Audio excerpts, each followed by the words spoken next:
My sister-in-law asked for a house key. I refused. Then it went missing. When I went to her place to retrieve it, I discovered something shocking.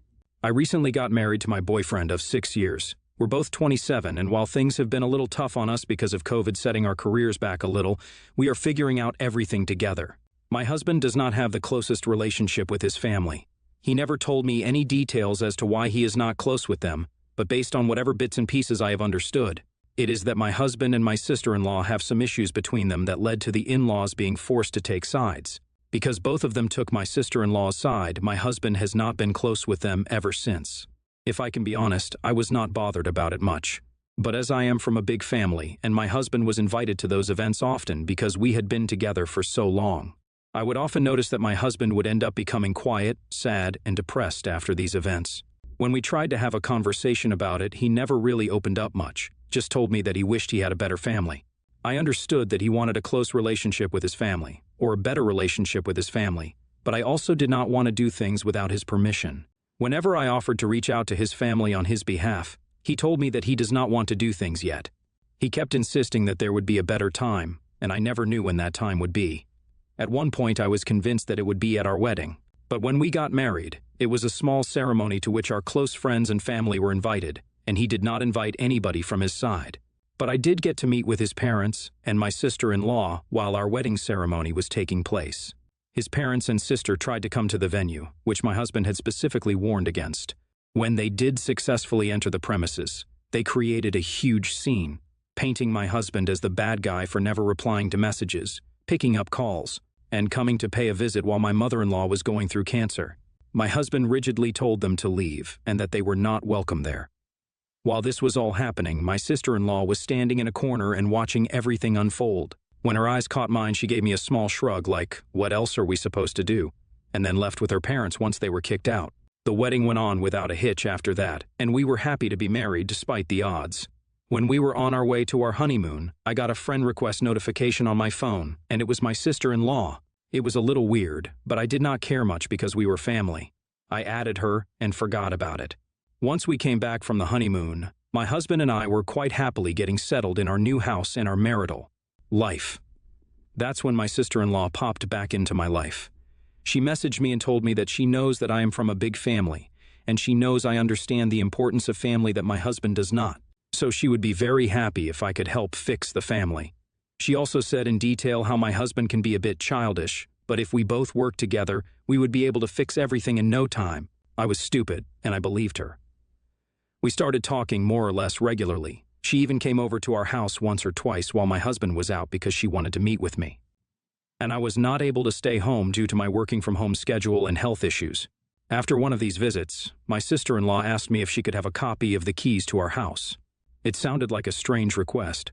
When I asked her why she wanted those, she told me that she was worried about me and because I stay home the whole day working from home.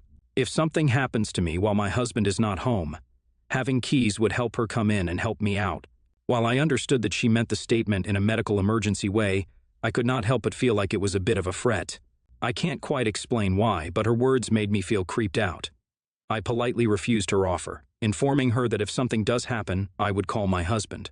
But as we spoke, I realized that my sister-in-law was not happy with my refusal. She cut the chat short and left in a hurry. Although she was smiling, her smile did not quite reach her eyes, which weirded me out. After that, I stopped having her over. Every time she wanted to come over, I would try to give excuses and have her not come over. But one day that did not work at all. She came over, and I was on high alert the entire time.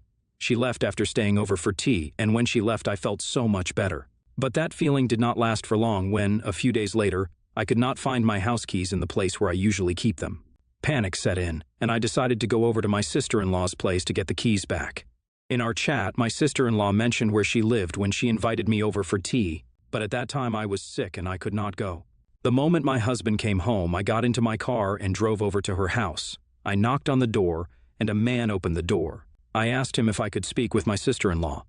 The man politely told me that nobody by my sister-in-law's name lives in that house. I told him that I was given the address by my sister-in-law and showed him her picture. He looked at the picture and told me again that my sister-in-law does not live there, and I have the wrong address. That was incredibly suspicious. I messaged her casually, asking her what her address is, and she told me the same address as before.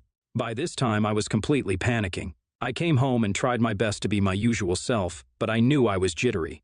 My husband noticed it straight away. For the past 2 days, he has been trying to ask me what is wrong and what has happened, but I have no idea how I will tell him about this whole situation because I do not want him to be disappointed in me, but I know that I should. I keep wondering if I was the asshole for starting the whole communication with my sister-in-law, because if I had not done it, I would not have lost the keys this way. But I just wanted to help. I will tell my husband about the whole situation. I read everything that you all said, and I do agree that I was incredibly stupid for hiding things from him. I should have told him about it regardless. I know why you guys are calling me the asshole, and I also understand everyone who is calling me not the asshole. I will do the right thing tonight, do not worry, and I will update you guys accordingly. Thank you regardless for being genuine and showing me the error of my ways. So, the conversation went better than expected. Once my husband was home from work, I told him that I had something to tell him. He looked relieved, and once we were both comfortable, I told him everything. I told him how his sister-in-law messaged me after our honeymoon, and how she told me that I can mend the family by staying in touch with her and slowly allowing her and his parents back into his life. I told him that I did not mean to hide it from him or go against him, but that I was scared he was going to stop me from doing anything since he was constantly refusing to tell me what his issue was with his family. I thought that perhaps I could mend the relationship now because we are both 27. He listened to me saying everything without interrupting me, and once I was done, my husband told me that he was disappointed in me for hiding this thing from him for as long as I did. He told me that I should have asked him what the whole thing was and he would have told me everything. Now that we are married, he did not feel comfortable telling me anything before we were married, because he was not sure when his family would try and poison my heart against him. When I told him I could not quite follow along, he gave me the full details. My father-in-law is an extremely narcissistic and abusive man. He has always been that way, and he never cared much about anything else in his life except himself. My sister-in-law inherited that trait from my father-in-law. She is a narcissistic and charming person, who on the surface might seem like an extremely sympathetic and genuine human being, but in reality, she is a selfish person. My husband knew about it from the moment he became aware of the environment he was in. My mother-in-law refused to divorce my father-in-law, and my father-in-law refused to divorce my mother-in-law, because they did not want to go through with the court hassle. When my sister-in-law's behavior got her in trouble at school, my mother-in-law worsened. My sister-in-law became more and more aggressive, mean, and rude over the years. When she started college, she got into a huge argument with my mother-in-law and father-in-law because, while they were paying for her college tuition, she was upset that they were saving money for my husband's college as well, instead of giving it to her to let her have some pocket change. At first, my father-in-law and mother-in-law refused to give her any of that because she already had enough. But then my sister-in-law told them how my husband can simply work his way through university, as my father-in-law did, and because he is a man, while my sister-in-law herself is way too delicate to do those works. After that, my husband's college fund started to get depleted. My husband was not informed about this, and he just knew that there was money moved aside for him. When it was time for admissions, he learned about this whole thing. And when my sister-in-law told him that he could just work his way through college, that is when my husband decided to go no contact with them. He started going no contact from the moment he moved out, which was when he was 19. But the whole thing became pretty set in stone when my husband was 23. Hearing all of this made me realize how stupid I was for even allowing my sister-in-law in the house. My husband also explained that over the years there had been several times when my mother-in-law had contacted him asking to borrow money, even though my sister-in-law was seemingly well off. But that was when he learned from their cousin that my sister-in-law was abusing substances. While she may not look like a drug user, she has been abusing substances for a while. That was when I connected the dots regarding the keys. My husband told me to call the locksmith ASAP, get the locks changed, because we have no idea when my sister-in-law might try to get in. I blocked the contact and social media of my sister-in-law right then and there, just so that she could not contact me anymore. We got the locks changed, as I mentioned in the last update. Once it was changed, I felt so much better about the whole ordeal. As my job requirements changed, I had to start going back to the office to work every Wednesday and Friday. And one of those Fridays when I came home, I saw my husband was already home. Turns out that our neighbor, this lovely old lady, was out doing things in her garden when she saw a suspicious young lady trying to get into our house. The description of that lady matched my sister-in-law very well. The lady decided to call the cops on her, and the cops did manage to get her detained. My husband has decided not to press charges, but he has decided to apply for a restraining order to make sure of our safety. I could not have been stupider when it came to trusting anyone. I will go with not the asshole, because you did want to help your husband. but you are bordering on a little bit presumptuous. If you care about the well-being of your husband so much, then why don't you tell him about everything instead of hiding things from him? I am sure that it would hurt him more learning that you were hiding things from him than learning that you were talking with his sister. Ita, only the presumptuous. You are actively going against your husband's wishes to fulfill your wishes, and you are hiding everything from him. He does not want to be in touch with his family. Why can you not respect that? My male 71 and wife Karen 78 female leave for Florida in late October and live in Connecticut for the summer. Kara, my daughter, and her husband Sean live in Massachusetts.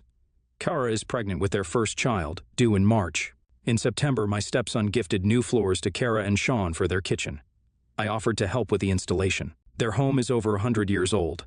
I'm not a contractor or a carpenter, but I am good at home repairs. I was supposed to only install the floors, but during demo, I encouraged them to demo some cabinets so the flooring lay down better. I said I would help with prep on weekends and come back from Florida in November to assemble new cabinets and install them. They agreed. They are new homeowners and not handy, but were eager to work. The walls ended up being covered in rotting horsehair plaster, which was a surprise. When the weekend ended, there was no stove hookup. Floors were 10% installed, and it was a bit of a mess. I left it to them to plaster the walls that week, and I'd come back next weekend. By Tuesday, Kara and Sean called in a panic, saying the plaster was a disaster, and Kara was afraid of the stress of her pregnancy. I told them to wait. Kara told me she felt misled and that the project spiraled out of control, and asked me to take ownership, not financial, for my hand in their issues. I told them they made their choice to demo and it's not my house. They paid me for my help and hired a contractor. They said I'm not able to commit to a project of this size. I work full-time and help my stepson with his flip, and didn't believe I would come back to help after leaving for Florida. And Kara is uncomfortable with working during pregnancy, all to which I disagreed. I was hurt they fired me, and still am. It's been weird since. I have not reached out to ask about the kitchen or the baby, though they provided scattered updates on the baby, and Karen asked about the baby a few times. Recently, Kara reached out, saying this has been terrible. They had to pull permits from the town. They haven't had a stove or sink in months. Kara said she feels I don't care about her health and our grandchild, as I have not checked in, that I didn't take ownership. I laughed and told her I would have had it all done by now. She sent a text telling Karen and me not to speak to her and that she is upset. Karen RSVP'd no to Kara's shower in January and canceled our trip without telling them. Sean reached out asking us to reconsider, saying they will only become parents once, and Kara is 6.5 months pregnant and didn't mean what she said. He offered to pay for our tickets to come. Karen and I have been firm on our stance. However, we told them to let us know well in advance, and we can visit in March, before after the baby. Kara is devastated, but Karen and I were only trying to accommodate her wishes. I think I may be the asshole for canceling my trip knowing Kara is stressed and pregnant. So, am I the asshole? YTA on so many levels. First, as you said, you are not a contractor or carpenter but are good with home repairs. You encouraged them to demo their kitchen, only installed 10% of the floors before leaving. Kara has every right to be upset, and she's not wrong. You made a mess of their house and then backpedaled by basically saying, oh well, not my problem. I personally wouldn't want anything to do with you, but they want you at their baby shower. Go and apologize. I have 3 kids. My husband and I worked hard to raise them and get them to be productive adults, and they are. I'm proud of all 3. They were great kids and have become pretty good adults if I do say so myself. When my oldest daughter married a widower who already had a 2-year-old child, my husband and I put money into an education fund. We did the same for every biological grandchild. We know a little about investing and compound interest. By starting early, we can invest a little bit each month, and by the time they graduate high school, we are able to provide each one with enough money for a good start in life. My oldest grandchild just graduated from high school. We were able to let them know that after scholarships and everything were taken into account, they would be graduating debt-free. We don't give any of them the money. We pay for tuition and fees and such. We learned our lesson from our youngest, our only son. We gave him the money like we had for his 2 older sisters. He had scholarships as well, but he blew through the money we gave him and chose to become a tradesperson instead. He does very well and now owns his own successful business. He was married, but it didn't work out. We have 2 grandkids from that marriage. Last year, he married a very nice woman who has a 15-year-old son. She had him very young, and it caused a rift in her family. None of them came to the wedding. My son approached us about money for his stepson's education. After my husband and I discussed it, we said that we could afford to give him $5,000 to help out, but that was it. My son is very disappointed.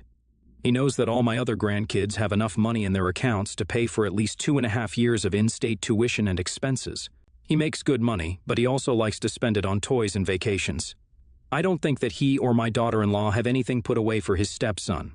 That is why we offered the $5,000. My son and his wife are planning ahead for when he graduates in June, and they are still complaining that I'm treating him differently from our other grandkids. I know that we are, but we didn't have almost 2 decades to save for him. That $5,000 came out of my fund for when I need to replace my car. My son and daughter-in-law are not spending their money on toys and vacations. I may have put that badly.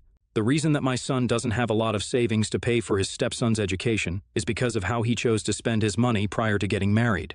I hope that is clear now. I have talked to my husband and son. My son wants me to take money from all the accounts and make one for his stepson. We offered to split the 2 accounts we have for his biological children into 3, and split the $5,000 into them, and we will continue to contribute to the accounts until they get used. He seems unhappy with that option. Ente, you didn't have a 15-year head start to save for this grandchild the way you did for others. He can be upset that his kid won't have the same head start, but he can't be mad at you for not being able to offer more now. It's up to him to provide.